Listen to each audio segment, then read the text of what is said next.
Saya Kang Haji Gilman, Wakil Ketua DPRD Kota Tasikmalaya. Kang Haji Dedi, Gubernur Jawa Barat.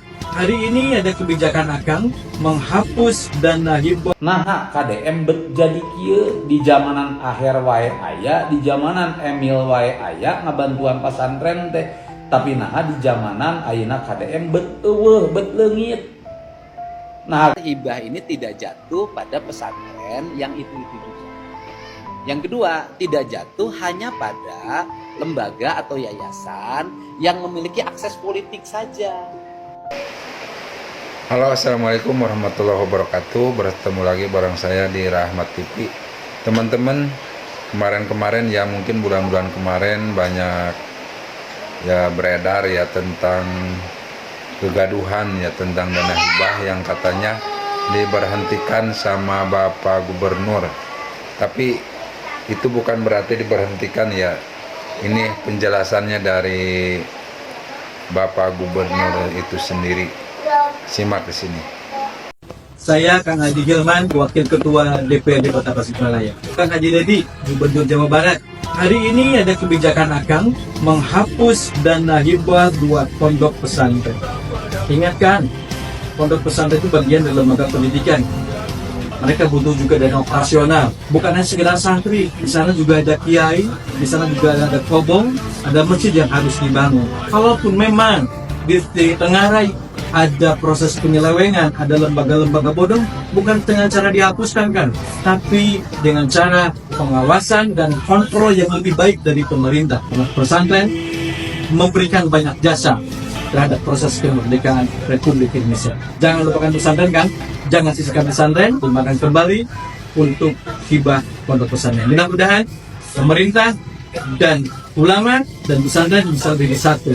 Simpani minan nas, tidak suluhan nas, tidak pasadan nas. nah KDM jadi kieu di zamanan akhir wae aya, di zamanan Emil wae aya ngabantuan pesantren teh. Tapi nah di zamanan ayeuna KDM bet eueuh, bet leungit. Nah, gara-gara KDM mengatasnamakan ayeuna kebudayaan terus bermusuhan yang agama, nah gitu atau kumaha? Kenapa? Jadi begini, ya kan? Itu adalah bagian dari upaya kita dalam membenahi manajemen tata kelola hibah. Itu loh.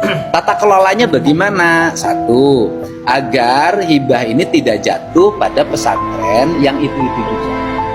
Yang kedua, tidak jatuh hanya pada lembaga atau yayasan yang memiliki akses politik saja. Itu loh. Artinya punya akses terhadap DPRD, punya akses terhadap gubernur. Nah, makanya kan tadi saya udah rapat tuh dengan Kemenak seluruh Jawa Barat.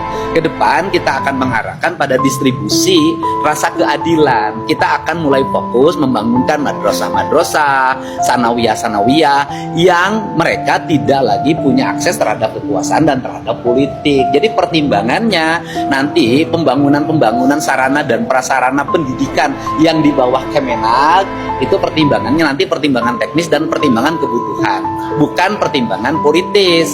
Karena selama ini bantuan-bantuan yang disalurkan kepada yayasan-yayasan pendidikan di bawah Kemenak itu selalu pertimbangannya politik. Anda kalau dibuka itu malah jadi rame malah. Coba ada yayasan yang terimanya 2 miliar, 5 miliar. Ada yang 25 miliar. Ada yang satu lembaga terimanya sudah mencapai angka 50 miliar. Menurut Anda adil nggak? Kalau mekanisme akan dirubah ya? Akan dirubah nanti mekanismenya. Mekanisme akan dirubah.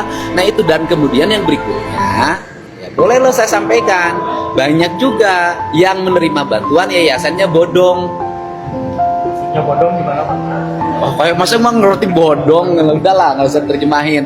Ini adalah bagian audit kita untuk segera dilakukan pembenahan. Jadi tujuannya untuk apa? Karena ini untuk yayasan-yayasan pendidikan agama, maka prosesnya pun harus beragama. Pak terkait dengan Pak Haji, Pak, Gimana update-nya sendiri? Update-nya kalau saya kan jelas, kan beda dong.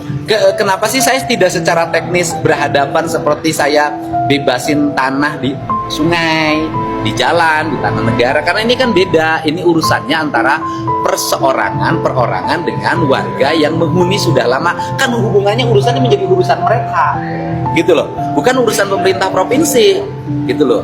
Nah, karena itu, tapi bisa berbuat yang terbaik bagi kepentingan masyarakatnya, bisa membangun transparansi anggaran pemerintah sehingga publik bisa mengakses, bisa merubah dana hibah yang biasanya jadi bancakan, dan itu bisa saya buktikan kebancakanannya, dan SPJ-SPJ-nya yang diragukan itu menjadi dana yang bermanfaat bagi kepentingan orang banyak, membangun sekolah baru, memperbaiki ruang kelas, memberikan beasiswa pada anak-anak yang dianggap miskin, dari keluarga miskin. Jumlahnya sekarang 12.600.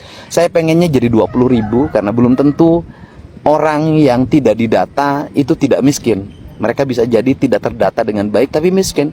Saya pengen jadi 20.000, mereka sekolah di sekolah pemerintah, dan kemudian nanti mendapat alokasi 3,6 juta untuk beli sepatu, beli baju, sekolah, dan mereka bisa bersekolah dengan baik. Kemudian juga memberikan beasiswa untuk santri. Kita sudah menyiapkan beasiswa untuk santri yang tidak mampu di seluruh provinsi Jawa Barat.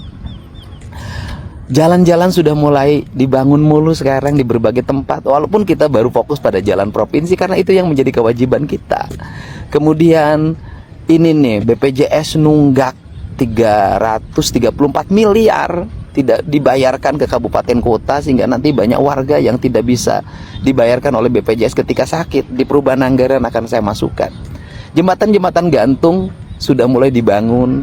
Kemudian juga banyak warga yang mengeluh dulu kena longsor, rumahnya belum diganti, sekarang sudah mulai cara perlahan diganti rumahnya.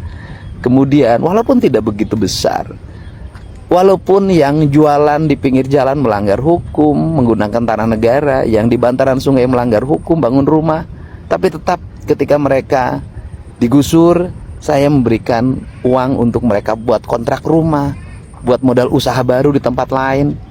Dan seluruh rangkaian itu dilakukan untuk kebaikan masyarakat. Bagi saya, seorang pemimpin, yang diutamakan adalah kepentingan banyak orang, bukan kepentingan sedikit orang. Walaupun mementingkan kepentingan banyak orang, pasti mengecewakan kepentingan sedikit orang. Dan bagi saya, menjadi pemimpin yang beragamanya baik, yaitu pemimpin yang mampu mengelola keuangan negara dengan baik dan digunakan sebesar-besarnya untuk kemakmuran rakyatnya. Nah, itu teman-teman penjelasan tentang dana hibah ya dari Bapak Gubernur Jawa Barat. Intinya bukan dicoret atau bukan dihentikan ya, tetapi lagi dibenahi. Mungkin sekian dulu untuk video kali ini teman-teman. Terima kasih sudah menonton. Sampai jumpa lagi di video selanjutnya.